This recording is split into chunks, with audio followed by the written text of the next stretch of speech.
14 দফা দাবিতে central armed police force x employee welfare association of West বেঙ্গলের ডাকে প্রেস কনফারেন্স। উপস্থিত ছিলেন এক্স ডিআইজি বলরাম শীল, কেন্দ্রীয় কোঅর্ডিনেটর কিরণপাল সিং এবং CAPF x employee welfare association সভাপতি সুজয় মণ্ডল। কেন্দ্রীয় আর্ম পুলিশ ফোর্স ওয়েলফেয়ার অ্যাসোসিয়েশনের তরফ থেকে আজকে এই প্রেস মিটিংটা ডাকা হলো। আমি মিডিয়া সবাইকে জানাচ্ছি অনেক অনেক নমস্কার, অভিনন্দন, ধন্যবাদ। আমাদের এই মঞ্চে আছে কেন্দ্রীয় কমিটির chief coordinator Kiranpal Singh, West Bengal central arm police ফোর্সের যে কমিটি হয়েছে তার প্রেসিডেন্ট সুজয় মণ্ডল জানাচ্ছি। আজকে এই মিটিংয়ের উদ্দেশ্যটা হলো, আমরা যারা কেন্দ্রীয় প্যারামিলিটারি ফোর্সের সদস্য আছি, এটার মধ্যে আছে CRPF, BSF, ITBP, CISF, Assam rifle, এরা আমরা আর্ম পুলিশ ফোর্সের সদস্য। আমরা দীর্ঘদিন থেকে অনেক আমরা দেখতে পাচ্ছি, আমরা যেই ডিউটি করছি আর আমাদের সঙ্গে আর্মি যে ডিউটি করছে, দেখা গেলো আমরা ওদের থেকেও অনেক বেশি ডিউটি করি, 24 ঘন্টা, ওরাও করে 24 ঘন্টা, কিন্তু ফেসিলিটির সময় আমরা অনেক কিছু পিছিয়ে আছি। সেটা আমাদের অনেক দিন ধরে আমাদের ভিতরে একটা প্রশ্নচিহ্ন ছিল, কেন আমরা পারছি, এতদিন আমরা কিছু করতে পারিনি। এখন আমরা সমস্ত প্যারামিলিটারি ফোর্সের সবাই মিলে সেই কেন আমরা কম পাচ্ছি, কেন আমরা বঞ্চিত, তার জন্য আমরা সবাই আওয়াজ তুলছি। তার মধ্যে কিরণপাল সিং কেন্দ্রীয় কমিটির দিল্লি থেকে এসছে, উনিও এই সম্বন্ধে অনেক প্রচেষ্টা চালিয়ে যাচ্ছে। এইসব যে আমরা বঞ্চিত কেন আছি, বঞ্চিত যাতে না হই, সেজন্য আমরা আওয়াজ তোলার জন্য এই আমরা গঠন করেছি। অন্যান্য স্টেটের মধ্যে কিছু এই প্যারামিলিটারি এক্স প্যারামিলিটারি কিছু আমরা অ্যাসোসিয়েশন হয়ে গেছে, এখনও কিছু হয়নি। সবাই মিলে যদি আমরা জানি, কিন্তু সিভিল সার্ভিস কন্ট্রাক্টর যারা সিভিলিয়ান, যারা রাজ্যের মধ্যে মাস্টার আছে, রাজ্যের অন্যান্য আছে, ওরা 8 ঘন্টা ডিউটি করবে, তারপর চলে যাবে, ওদের সিভিল সার্ভিস কন্ট্রাক্ট। আমরা 24 ঘন্টা ডিউটি করছি। হ্যাঁ, আমরা যখন কিছু একটা পাওনা থাকি তখন বলছে কি আপ তো সিভিল সার্ভিস কন্ট্রাক্ট না थे, ये आपका लागू नहीं है। আর যখন কাজের জন্য হয় তখন आप तो ये फोर्स का आदमी है, आपको सुनना पड़ेगा, आपको 24 घंटा आपको छुट्टी नहीं मिलेगा, अभी इमरजेंसी लग गया, आपका घर में नहीं जाएंगे, ऐसा होते जा रहे। तो हम सुन के आ रहे। तो ये आज का हमारा जो प्रेस मीटिंग का उद्देश्य ये है। तो हम आप सभी मीडिया बंधु को हम रिक्वेस्ट करते हैं कि हमारा आवाज़ वहाँ तो पहुँचा, आप भी उसको देखिए। हमारे साथ क्या अनुरोध है कि आप भी उसको सुनेंगे, प्रेस के रिलीज आपको मिलेगा, उसके ऊपर आप भी अपना हमारा आवाज़ को पहुँचाइए। आशा है हम सब एकत्रित हो, जो हमारा प्राप्त है, हमारा जिन्युइन है, वो हमको मिलेगा। आप सभी को धन्यवाद। जय हिंद। आदरणीय डीआईजी बीआर सील साहब का सबसे पहले हार्दिक अभिवादन है कि वो इस मिशन का वेस्ट बंगाल में त्रिपुरा से नेतृत्व करने के लिए नहीं, एक हमको दिशा देने के लिए यहाँ पर मीडिया कॉन्फ्रेंस में उपस्थित है। और उसके बाद अभी आगे की जो प्रेस कॉन्फ्रेंस है उसको संचालित करने से साहब ने आपको बंगला में अच्छी तरह से समझा दिया है। मैं इस पे जो प्रकाश डाल रहा हूँ हिंदी में, आप सब लोगों से आग्रह है कि ज़्यादा से ज़्यादा इसको आप लोग जनता तक इस आवाज़ को पहुँचाएंगे।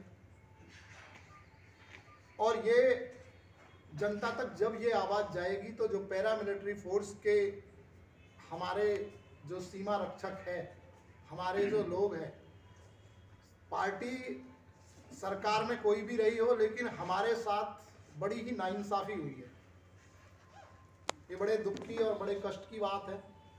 केंद्रीय गृह मंत्री जी से लेके सभी लोगों से हमारी जो टीम है राष्ट्रपति तक भी मिली है, लेकिन किसी हद तक भी पैरामिलिट्री फोर्स की जो मांग है, जो हमारी डिमांड है 14 लिखी गई है, इन पे कोई भी संवेदनशीलता से आज तक कार्रवाई या जवाबदेही सरकार द्वारा एक पॉइंट पे, एक बिंदु पे भी किसी राज्य में भी नहीं हुई है। ये दुर्भाग्यपूर्ण है।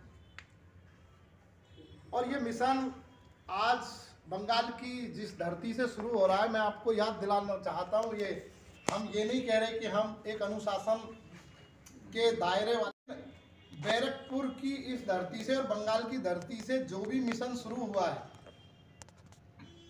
वो सक्सेसफुल हुआ है। वो लड़ाई जीती गई है। ये 1857 की क्रांति का जो यहाँ पे हुआ था मंगल पांडे के द्वारा, वो एक मैं प्रकाश डालना चाहूँगा कि अंग्रेजों को भागना जो है यहाँ से जरूर पड़ गया था, शुरुआत यहीं से हुई थी। और ये मेरा सौभाग्य है कि दूसरा जो आंदोलन जब शुरू हुआ था मेरठ से, तो मैं उस धरती से आता हूँ, क्योंकि उस टाइम मेरा जो जिला था वो मेरठ था, आजकल तो बुलंदशहर हो गया है। खैर, हम पे है कि पैरामिलिट्री फोर्स, आपने देखे होंगे कि कहीं पे कुछ ना मिले, लेकिन आपको सीआरपी का एक जवान जरूर मिल जाएगा, आप कहीं भी जाइए हिंदुस्तान के किसी कोने में। तो हमारी जो पैरामिलिट्री फोर्स है, इसमें हमारी 6 ऑर्गेनाइजेशन आती है: CRPF, BSF, CISF, SSB, ITBP और असम राइफल्स। ये 6 की 6 फोर्स जो है, कहने के लिए इनको कुछ भी कहिए, लेकिन ये 6 force first line of defence, internal security, इस देश की विद्युत धाराओं को, अर्थव्यवस्था से लेके वीआईपी की सिक्योरिटी को ये 6 फोर्स निभाती है। और इन 6 फोर्सों के साथ में जो सरकारों के द्वारा किया गया कि हमें सेना की भांति, सेना से ज़्यादा काम लिया गया, सेना की जो एसओपी है उसके मुताबिक हमारी ट्रेनिंग हुई, उसके मुताबिक ही हम डिप्लॉय हुए।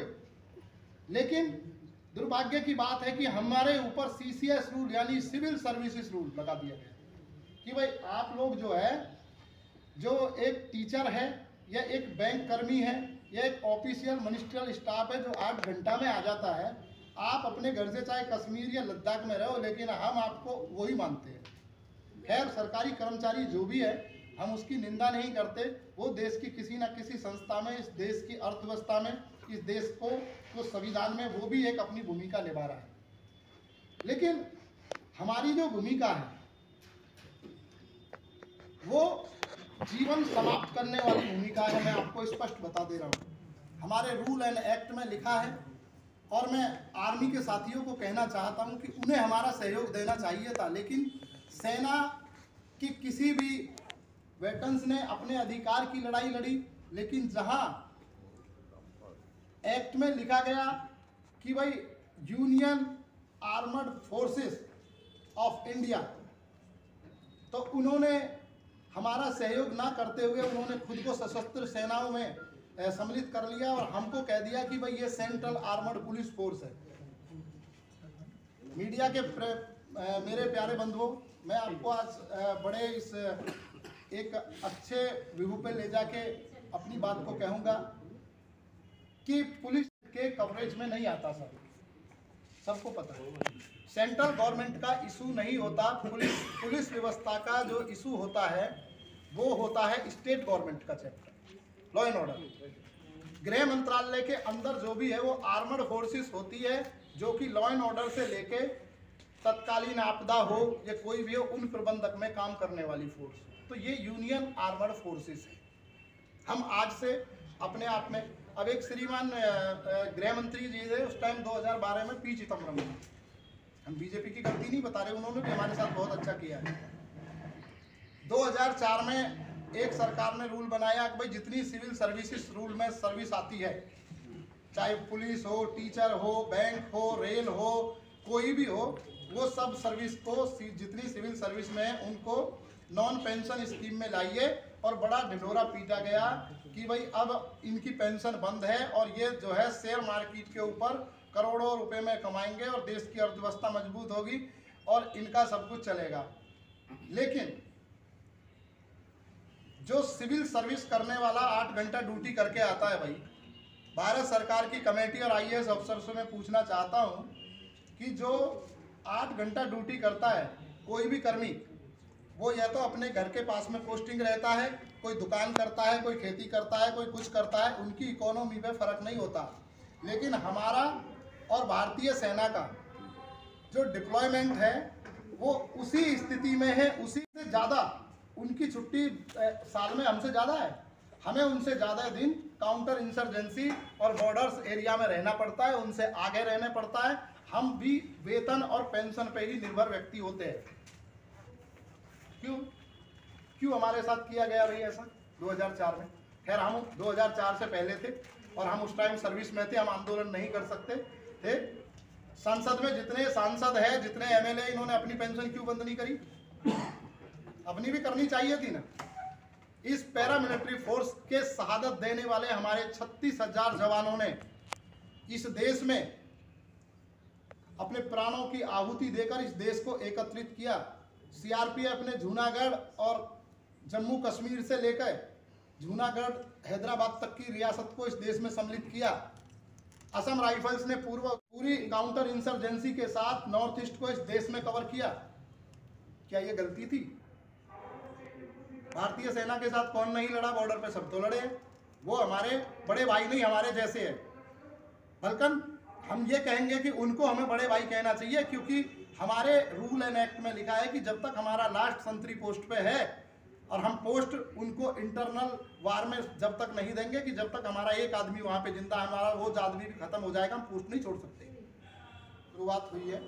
आज वेस्ट बंगाल में हम आए, आदरणीय हमारे बड़े भाई असीम देवनाथ जी ने यहाँ आज बंगाल में लोगों को एकत्रित किया। आप सब लोग इनकी वजह से आए हैं, मैं इनका हार्दिक अभिवादन करता हूँ। लेकिन साथ ही मैं कहना चाहूँगा कि हमारी जो चंद डिमांड है वो सरकार तक जाए कैसे और हम CCS रूल से हटे कैसे। हम ये जो अब बंगाल में कर रहे हैं ये हर स्टेट में होने वाला है। 2023 में कल परसों एक दिल्ली हाई कोर्ट ने एक फैसला दिया है। हमारे कुछ जो सर्विंग जवान थे उन्होंने एक याचिका दायर की। सबसे पहले मैं दिल्ली उच्च न्यायालय के जस्टिस का, वहाँ के वकीलों का और उन याचिकाकर्ताओं का हार्दिक अभिवादन करता हूँ और संगठन उनका सहयोग भी करेगा। कोर्ट ने फैसला दिया कि भाई ये यूनियन आर्मर्ड फोर्सेस है, ये CCS के दायरे में आने से भी पेंशन के हकदार है। ये हमारी शुरुआत कोर्ट में हुई है। तो भारत सरकार से इतनी सी अपील है कि भाई आप सुप्रीम कोर्ट या कहीं भी क्यों जाना चाहते हो, आप सीधा हमारे उच्चतम न्यायालय का जो फैसला है उसको स्वीकार कर लो और जो हमारे जवान हैं इनको आप CCS रूल से निकालिए, इनको पेंशन दीजिए। एक अब चलते हैं कि प्रेस वार्ता में जो मैं आपको प्रकाश डालना चाहूँगा, CCS रूल के बारे में बोल चुके। 1 रैंक 1 पेंशन जो भारतीय सेना को दिया, जिसमें मोदी जी ने घोषणा की और उन्होंने कोर्ट में जीतने के बाद भी वो भूख हड़ताल पे बैठे, रोड पे आए। उसके बाद कभी कांग्रेस आई, कभी बीजेपी आई, लेकिन उन लोगों ने उनको दिया रोड पे बैठने के बाद। तो भारत सरकार को हम कहना चाहते हैं कि भाई रोड पे बैठने की नौबत ना आए, आप 2004 के बाद की पेंशन और 1 रैंक 1 पेंशन दे दीजिए। दूसरी बात आती है अर्धसैनिक वेलफेयर कल्याण बोर्ड का गठन। ये आपके राज्य का मामला है। हम चाहते हैं कि वेस्ट बंगाल में माननीय दीदी की सरकार है और हम उनसे अपील करते हैं कि अर्धसैनिक कल्याण बोर्ड का गठन वेस्ट बंगाल में किया जाए। स्वतंत्र रूप से ये गठन किया जाए। दूसरी हमारी एक डिमांड है कि जिस तरह से सेना और एयरफोर्स के जवानों को नौकरी का प्रावधान राज्य सरकार एक्समैन के दर्जे में करती है, उसी तरह से हमारे जो जवान आते हैं उनको कोई सर्विस की नहीं होती। मात्र आप अचरज करोगे कि एक जवान को 50,000 तनख्वाह मिल रही है और वो 20,000 पे 18,000 पे आकर पेंशन लेता है, क्या वो 4 बच्चों को कैसे कवर कर पाएगा? ये उनको स्टेट गवर्नमेंट की तरफ से हमारे जवान ही हैं जो चुनाव भी कराते हैं, लॉ एंड ऑर्डर सिचुएशन में काम करते हैं, आपदा में काम करते हैं। तो हमारे उन जवानों से अगर स्टेट गवर्नमेंट, क्योंकि हमारे जवान ट्रेंड है उस चीज़ के लिए, और पश्चिमी बंगाल में ज़्यादातर भौगोलिक प्रकृति के हिसाब से जो आपदा आती है, आप देखते होंगे बाढ़ आ गई, कभी कुछ हो गया, कभी भूकंप आ गया, तो जो एनडीआरएफ का जवान इनको मिलेगा वहाँ ट्रेंड एसडीआरएफ में उसको लेंगे, तो इनका तो उल्टा अच्छा हो गया, ट्रेनिंग देने की जरूरत नहीं है, ट्रेंड जवान मिल गया, सर्विस दें। दूसरी बात है, हमारा गवर्नमेंट ने सर आपको पता होगा कि ब्लड रिलेशन की भर्ती बंद कर दी, सेना में मिलता है, हमको नहीं मिलता। सर इस पॉइंट को कवर करना देवनाथ जी, हमारे जो पूर्व सैनिक है इनके बच्चों को भी पैरामिलिट्री फोर्स जहाँ से रिटायर है वहाँ इनको ब्लड रिलेशन यानी भर्ती में इनके बच्चों को भी छूट मिले। सैनिक स्कूल की बात इसमें लिखी है, बड़ी स्पष्ट है कि भाई सैनिक स्कूल है, लेकिन अर्ध सैनिक बलों के लिए कोई भी ना सैनिक CGHS, लेकिन इसकी डिस्पेंसरी कहाँ है कि अब कलकत्ता में तो चलो ठीक है, लेकिन एक आदमी अगर मालदा या मुर्शिदाबाद से आएगा तो कहाँ जाएगा? इसकी डिस्पेंसरी जो है रेगुलर हर डिस्ट्रिक्ट में होनी चाहिए, गवर्नमेंट पे इसका कोई लॉस नहीं है। अब आती है 5% GST। क्या हमारा जवान जो बलिदान देता है इस देश के लिए, जिन 44 जवानों के ऊपर सरकार सत्ता में आने के लिए सरकार को एक तरह से बहुत बड़ा भावुकता मिली देश में, इंसिडेंट हुआ, मैं किसी पे कुछ नहीं कर रहा, लेकिन उन जवानों को बलिदान का सर्टिफिकेट नहीं मिला, मिलना चाहिए।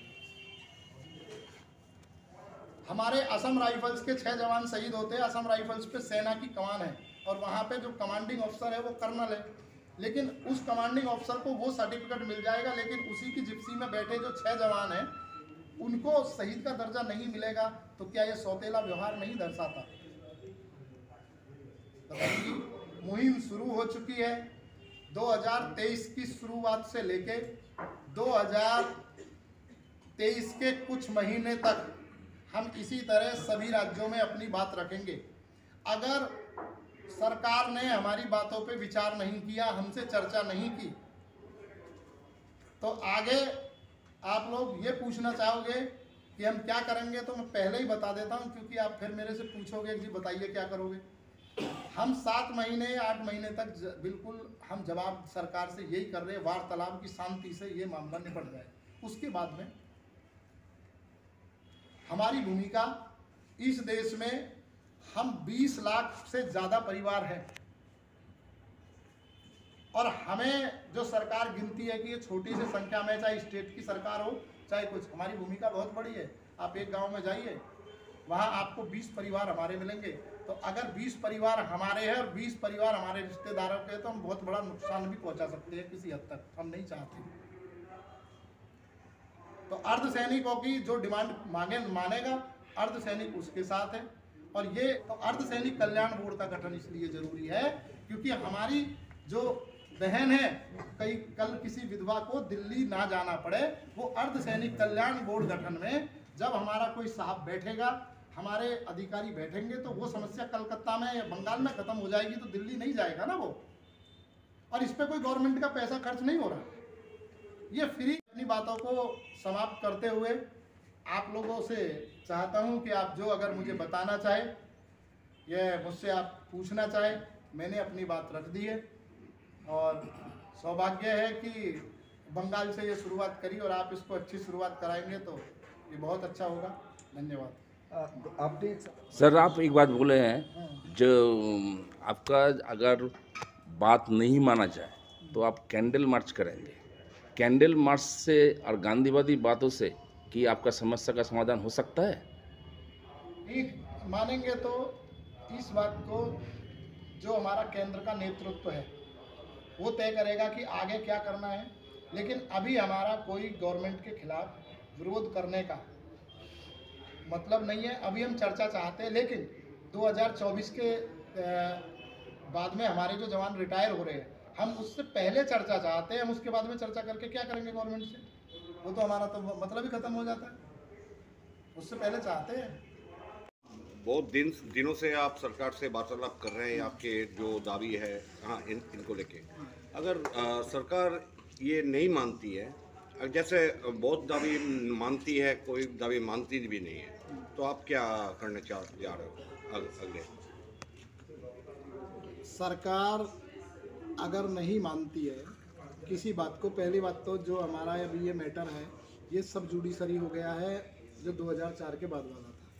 अन्य CGSS और CSD कैंटीन छोटी छोटी हमारी डिमांड है जो सरकार के मानने के लायक है। उसके बाद भी अगर सरकार हमारी बातों को नहीं मानेगी तो जो हमारा शीर्ष नेतृत्व है, हमारे ऊपर भी वरिष्ठ पदाधिकारी हैं, वो तय करेंगे कि भाई हमें आगे क्या करना है। सब कुछ जवाबदारी मेरी नहीं है, लेकिन इतनी बात ज़रूर है कि हमारे जवानों के हक और अधिकार के प्रश्न और क्वेश्चन और इस पे संवैधानिक लड़ाई अब लड़ने की जो शुरुआत सारे देश में हो चुकी है।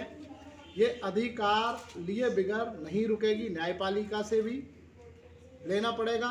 और गांधीवादी तरीके से अगर हमको एक तरह से अपने जवानों के हित में और देश के सुरक्षा कर्मियों के हित में सत्याग्रह पे बैठना पड़ेगा, वो भी कर देंगे।